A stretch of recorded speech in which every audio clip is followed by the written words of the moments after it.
Salut, bonjour. Aujourd'hui, une petite vidéo montage tarp, plus précisément le montage appelé Adirondack, du nom d'une chaîne du nord des États-Unis, les Adirondacks, justement. La première chose à faire, ça va être de positionner une fêtière que j'ai déjà mise en place. Donc, pour ceux qui ne l'auraient pas vu, j'ai fait une vidéo sur la façon de poser une fêtière et 3 montages de base.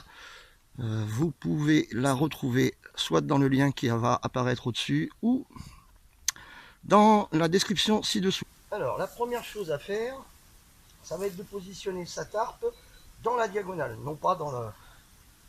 Donc, vous voyez ici, on va prendre la pointe, on va la passer au-dessus de sa fêtière, comme ceci.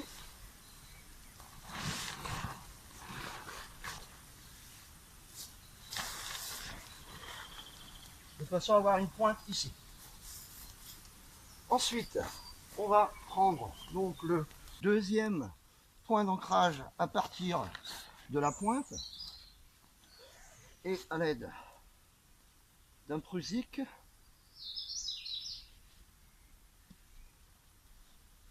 on va positionner notre ancrage. Maintenant, on va faire la même chose de l'autre côté.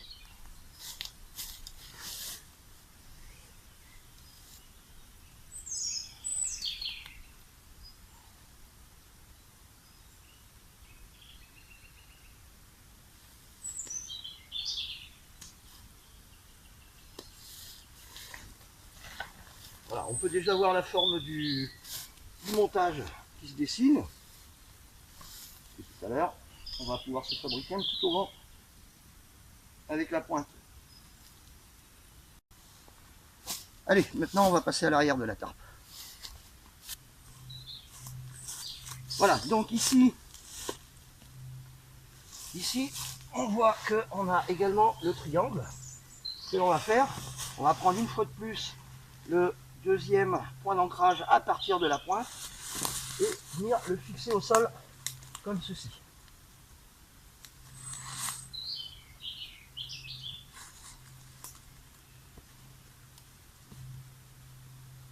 En faisant pareil de l'autre côté, bien évidemment. Alors, notre deuxième point d'ancrage par rapport à la pointe. Je fais passer la petite sous la bâche et je positionne ma sardine.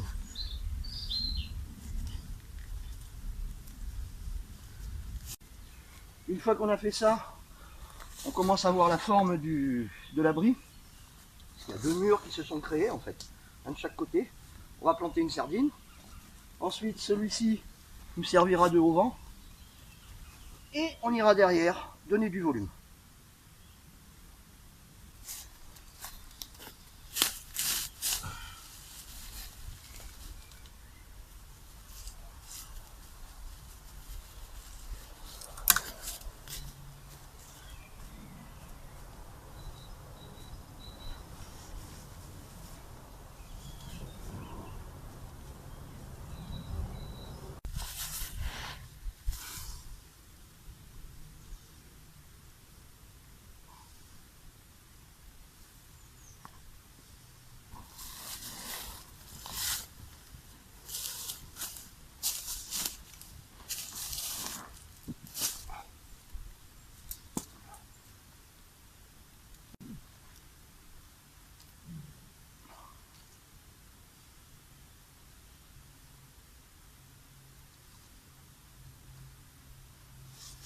Voilà, le montage est terminé.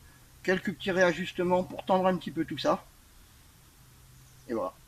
Comme sur beaucoup de montages, on va pouvoir gagner un petit peu de volume en utilisant cette fois-ci donc le point d'ancrage qui est dans la diagonale, c'est celui du milieu qu'on va venir attacher soit à un arbre comme je l'ai fait ici, mais il faut savoir qu'on peut également mettre un piquet, donc il serait ici, puis venir s'attacher en bas, hein, s'il n'y avait pas d'arbre.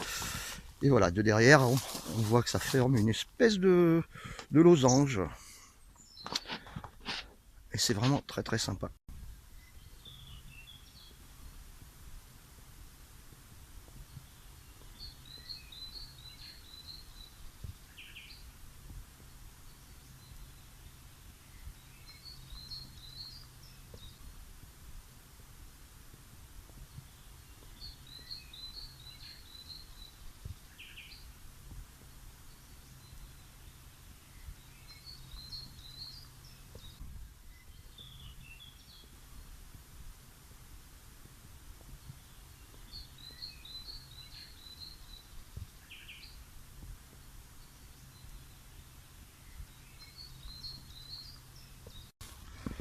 Voilà ce qu'on obtient une fois que tout est tendu. Donc ici, on peut voir que la pointe fait une avancée qui va pouvoir protéger de la pluie, d'une pluie fine, hein, malgré tout. Le soir, pour ceux qui le veulent, ils pourront simplement la baisser en le pointant avec une sardine, de façon à être un petit peu plus fermé, comme ceci. Et là, on peut voir que ça protège vraiment bien. Il faut savoir qu'on n'est pas obligé d'utiliser une faîtière avec des arbres. Il suffirait ici, de chaque côté, de mettre un mât, le haut-bané, et on obtient le même résultat. Voilà. Alors j'espère que ce montage vous plaira. Il est assez simple à réaliser. Par contre, comme tous les montages, c'est pas parce que vous avez regardé la vidéo une fois, deux fois, trois fois que vous le maîtrisez. Entraînez-vous avant de sortir. C'est pas une fois arrivé sur le lieu de bivouac, on se dit ah zut, il faut que je regarde la vidéo. Non, non. Entraînez-vous avant, et puis tout ira bien une fois que vous aurez à le mettre en place. Bon, sur ce, je vous dis à bientôt. Ciao, ciao.